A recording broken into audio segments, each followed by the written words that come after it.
Etaniare. Ablana. Ma faut d'abord une wati ni somo. Aba. Bamanoko. Niame. Ne tumbado. Konim sakara.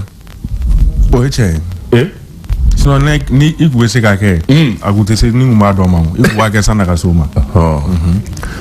Do fana konema. Uye nenge do ko lo yekie. Me torala. Ko jarila. O jarila. Awo. E nega naga do. Inyebe ko ta chugula. Ateka jaige. Iti ni mwala. Mais ni aye torala ke. Ikwa do ka die. Ayo. Amba kunjelu muye. Ko maki nega obi famu. Me ki yere nege. Wa oti famu. Yere nege. Yere nege. O fana be ko kuma lo. Ibi yere blog wa o. Ibi yere blog. Ko ti famu de. Ay ko no ga dane o. E ka mo nege la da ko me ki yere nege. E ko ni tere. Wa da anglo ko ma ko de las. De las. Wa da. Wa da. Barikalla. Comme ko ikugura chugo. Dondo bi fili de. Côté. Ko ikugura chugo. Ko dondo bi fili. Fili yere obi adamadia yere tabulu kon nana. Ikera chugo. Comme ma filibilité. Côté. D'accord, bon bismillah. Ni arabaye. Écoutez. Avril kalo kile duru. Nam. Samba flale ni muka ani saba. Oui que jate. Bien arabaye oui kien. Mais monsieur ngalo kalo la. Atletan ani nani.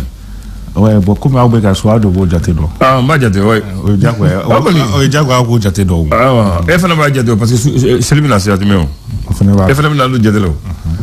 Bismillah. Amé adafeni le sort ouais fasere ka fasri ale mu fo bisawada. E sora le kumale no feminga o de yamoga timna iko sisa ko sanu bochugo chejugo ko ni ko kata samba fla aleni ta aninani na kana samba fla aleni muka ani fla ka ko ni de kuna se moko mu makrengrene ala musulakao kabeti jo musulaka ba kele aleni kemesa ba aleni muka ani durula e sora le ka la silido ali biana beto no konfe sumalo hukumu konana ko mso koni be tobli kon ke ninga tanae uburana ka olu koni fi amogati mna ko sisa ko fere no kon koni sola la ka kaya ni ko panie ko fole mi ni fencha mambe akono suntika fencha mambe akonana ko kon kembe ka bara kon no ka mso la ka bulu amogati mna ko sisa ka somo do somo ba damne wa kele fukata se wa wolo mvlala esor alika la sili maximum na ninga panie folo aya ayra ba be kla kana nay e sora libia na beto no konfi amogati mina iko sisa ko segin kon meka ke anga folo finu koni ma krengrena la munu ni olu kon kube gla gesidala olu koni fe amogati mina iko sisa kanga bula barakela koni ku kon meka obolo la mo musaka ko ta fa fe bu tegen nemu vala okay o sababu boro chogola ango voli o sababu boro chogola alle de nana ka valoriser voilà depuis aller adam ne ra mambo abode do don military era torako bon to ko nyina fana do nana voilà ani maganzon e pour les biele pour les biele indépendant allez kumana feminga o de am wakati na iko sisa ko fonctionnaire moko kemesheki olu kon keme ka wolol mada kon ke kanyachi gouvernement nyamoko mani o yesogel ko kala maigay ku ka kani sharia do kon tara samba fla ale ni temps ani kononton juin kalo le temps ani saba kireti la moko fa ko ni fonctionnaire ko folo ko ka situation kon irrégularisé ko wa sharia kon tara kireti la moko fa ko ngam wakati na ecosystem ka kon masse ka walia ko do mun kon na fonctionnaire ko folo ni olu kon be tujo moko keme shegino kon keme ka wolol mada kon ke kanyachi gouvernement nyamoko ma wasa shara min tara kiriti la moko olu feni olu ka situation ga irregularisé abse ka la wala choko mina anu pana alibi anabeto non fait ye pemi mali koni ale ka mois de mars koni ba wuli ka jo koni ko osera ka ke sababu koni ninga se fawar milliard nani alenia ku ngafan koni kila sotala olu ni nyokonche pik fena ka kera sababu koni ninga moko keme flalini biduru ka olu koni ke millionnaire koni iko akakla umatla de mamu garse farga ni gaina da be klawo asino do ba fuma fesoro ai de ni ata de ngui be gai ni gaina da be klafeno be ga kera sababu fena ko ka moko keme flalini biduru ka olu ke millionnaire mois de mars non peme mali olu ka wuli est-ce que na denga dota ay ugo ka may fena de o le ngom na denga do ta el ni de ala nyabilaw ayo kuma ba indépendant ali biana beto no kon fe ni bamanci wale hukumu konna na bamako ali ni segu dafela konna ko bamanci wale koni be ka gere doni ko wale do koni kera metalike do ko laban temenen koni mi ra kera sababu ni finti la ka kili ale koni tununa ala ali ni ko ka materiel chama fene koni ko ogontera bamanci wale ke ba mako olufe ali bi bamanci wale hukumu konna na sisa amta nyuno ka olufe no ayira ka fo ko wale do kon kera metalike do ko frika olufe min kera sababu ni ganga finti la ka saba olu koni jogina ale nu ka bula fendo fene tara bamanci wale ke ba mako olufe indépendant ale ka la selido aux abris le soir de Bamako et ko daele soir de Bamako ale kumaleno feminga kulumbe nabe foma ko CAJPD oluka sekasekeli kona ira mokati mna iko sisa ko dokono dugu koni na ko bamanci wale koni ko chamamba kon be ka bo afanga koni na ko lakana be kana doni sorre Bamako ali biana beto no konfe ni anga fintigila ka mokati mna iko sisa ko olu de koni be ka uka sharia koni boli bamanci wale ke ba moko oluka ko ira kera sababu koni ko chama kon be ka boli ka ikunda Niger ka amokati mna iko sisa sorre Bamako ali bi ana beto no konfe mi projet de construction mini ale baro koni lawala libre koni be sena mokati mna iko sisa Musa Marali yakin nata kondi akala ira ka foko politique moko fokata se société civile konima ko bela jele kon kay do ko jamana dunka akilna ko do koni kay nga ka lawalia sorte Bamako alibi anabeto no fami carte biométrique ale baro koni ko guruguru wale do koni jatemile la carte biométrique baro konna kren la Bamako ale sigida nanina mairie koni konnana sorte Bamako alibi anabeto no fa 600 amta mi roka olufe no ayira ka foko ningoni mokodo koni mi Mamudu Bomu ko ale koni marfa koni ci adoni na ka ke sababu koni ninga obone anina la hawla la quwwata so de Bamako ale kala selido d'accord ngo black refe ni jume Ouagadougou le Ouagadougou bida akodi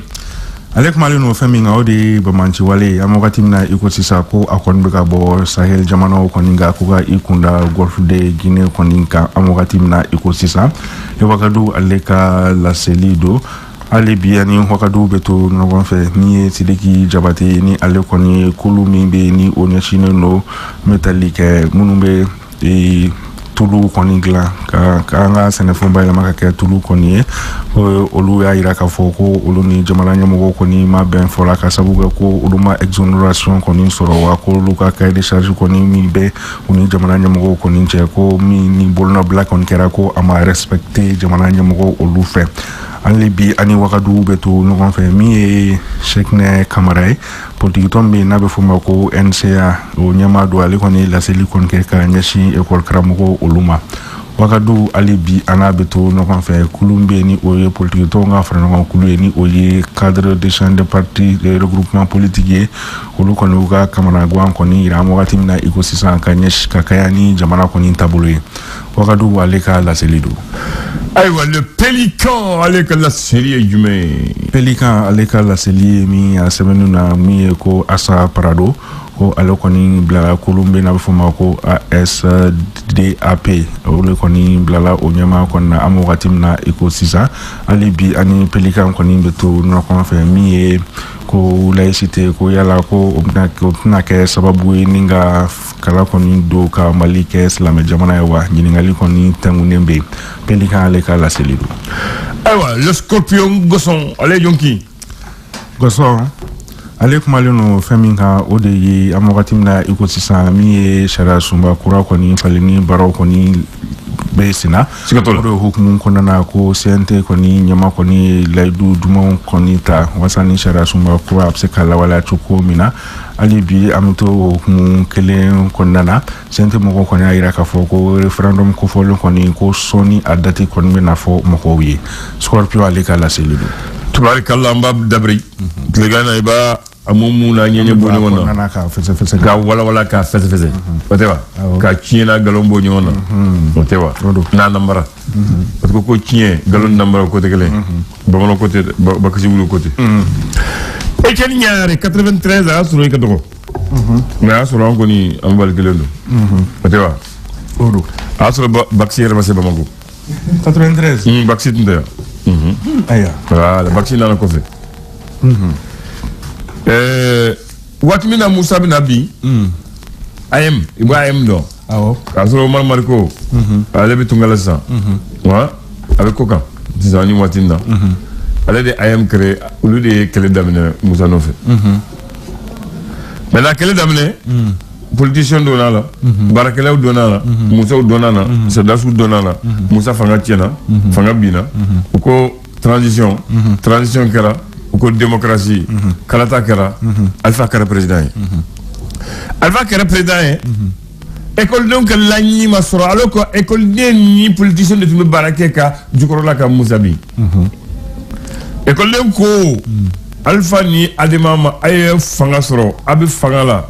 an bɛna mun kan jɛgɛ bɛna kan mun kan jɛgɛ mɔna kan min kan an ka tila o kan awɔ politiciens y'u sumaya o fɛ k'u sumaya o fɛ écoleden ye kɛnkɛrɛda kɛ u m'u lamɛn u ye kɛnkɛrɛda wɛrɛ kɛ u m'u ta sɛbɛ la bon ko an ka kɛnkɛrɛda laban o tɛ fɔ da la dɛ o bɛ jigin bɔlɔ a bɛ kɛ kɛwale de ye donc le 5 avril a bɛna jumadon ma olu jiginna dugu kɔnɔ o ɲɛna fɛn fɛn ye fɛn ye o y'o kari fɔlɔ assemblée kelen-kelen nin o dakolonci ka fiɲɛkolonci assemblée yɛrɛ a mɛna jeni ni o man dɛ k'a sɔrɔ Alpha bi ɲɛmaaya yɛrɛ Alpha de tun ye jamana créé o ye jamana kolonci ka filen ci o mu b'o de politicien ɲɛmaa mun bɛ fanga la o y'o caman so sɛgɛrɛ k'o ci ka Alpha yɛrɛ ka so privé k'o dakolonci ka fiɲɛkolonci ko ni o kɛra awɔ aw b'an lamɛn awɔ faamaw sɔmina o de don kojugu tɛ bɔ dugu la gansan donc tile saba kɛra tile duuru tile wɔɔrɔ tile wolonwula yanni k'u wele ka kuma a y'a sɔrɔ premier ministre fɔlɔ tun bɛ Yunus ala ka hinɛ a la a ko Alpha ma ne t'a dɔn ni fanga bɛ taa a ka ɲi ale y'a bila ko tiɲɛ yɛrɛ moi j'ai démissionné le premier ministre qui a osé démissionner a ko Alpha ne bɛ ko ye cogo min na n tɛ se ale y'a bila awɔ franchement n tɛ se radio don i ka fanga filɛ maa wɛrɛ ɲini dalen tɛ maa mun bɛ se awɔ donc le 9 ale est démissionnaire o y'a jo ye Alpha ye Abdoulaye Sékou son tagama wele lui il est venu avec 32 mesures ko an bɛ nin kɛ an bɛ nin bɛ école le kun ni si tɛ n'aw ye mun fɔ an bɛnna mun kan n'o ma kɛ aw b'o sɔrɔ aw ɲɛ ko an ye mun fɔ an bɛnna mun kan aw ye mun fɔ yan waati min na fanga bɛ ɲini o de bɛ kɛ n'o ma kɛ aw bɛ da aw tɛ sunɔgɔ de o si tɛ Alpha b'a dɔn u bɛnna min kan o ko aw bɛ da aw tɛ sunɔgɔ u y'u gɛrɛnte ka gɛrɛnte mun de kɛra politicien bɛ ɲɔgɔn dɔn opposition fana donna écoledenw fɛ voilà Alpha siranna wa donc mun de kɛra n'a ma kɛ cogo dɔ a laban bɛna kɛ fanga da opposition fana wulila u farala de école donc premier ministre filanan o fana ko he ta ka ɲi Alpha fanga minɛ franchement ko bɛ ye cogo min na an ma ɲɛ sɔrɔ la ne fana taara a ma se o la ni aussi a y'a démissionné donc mun de kɛra Alpha ye a y'a sɔrɔ IBK tun bɛ yen a y'a wele ka na ko i bɛ se IBK ko n bɛ se a di yan dɔrɔn fanga dira IBK ma a y'a gérer le 4 février 94 a ye Zarawana n'a ka kulu écoleden mun bɛ grève la a y'u bɛɛ minɛ k'olu kaso la politicien mun b'u nɔfɛ a y'u bɛɛ don kaso la u bɛɛ tulo bɛ na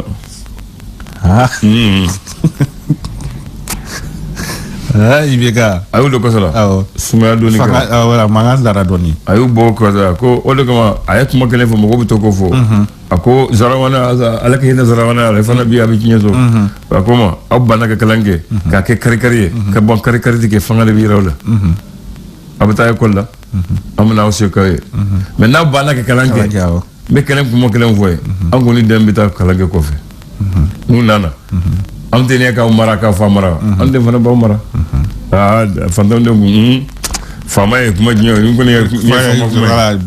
o kuma fɔlen faamuyali sɔrɔla kow la dɛ voilà maintenant politicien fana a Muntaka ninnu u bɛɛ donna kaso la o sanfɛ dɛ u tulo bɛ na dɛ u bɛɛ donna kaso la après traction la u y'u bɔ kaso la olu fana y'u galibu kari donc u bɔlen kaso la fana u fari faga dɔɔni donc sisan Alpha sera ka sara ni fanga ye ale ni IBK Alpha ye taa ni fanga ye dɛ maintenant taalen mun fɛ olu yɛrɛ kɛlɛ la a laban o ye o Alpha ni Ibeka ni Adema moi ben parce que Ibeka ko abke président du parti candidat donc comme Kalata Sunyana ya grande zerala ale fana tara atoy bul ko kany netara ale aka parti créé RPM voilà donc Adema to donc uye mande silbe weli mande silbe effectivement Kalata bi Sunya mande silbe fana natara mande silbe awali ale fana natara ko ay amabole comme ke candidat ako ni be candidat silbe premier ministre donc uya black reve uye ala ke hena Modibo Keita ta ni hakli ba chokorba Modibo Keita donc yo wele o de fanga dafa Kalata kera Kalata way ka election organisé mais Alpha e Mugula o ye candidata mais Alpha ko ay voté tete ça ay parce que atete mais parce que bon politique flede politique de kera ya o ya famo mais ni fi ni fenati bala ko kala fo ça nous be adoy ni be adoy ni be ayo bon ni akarata donc bo fanga ko fanga si zimbere jamfa sigatala bamano kote aya do fanga si zimbere jamfa de depuis bena wakati na ya oblay kuna ki blay kuna oblay kuna de aywa kambe merci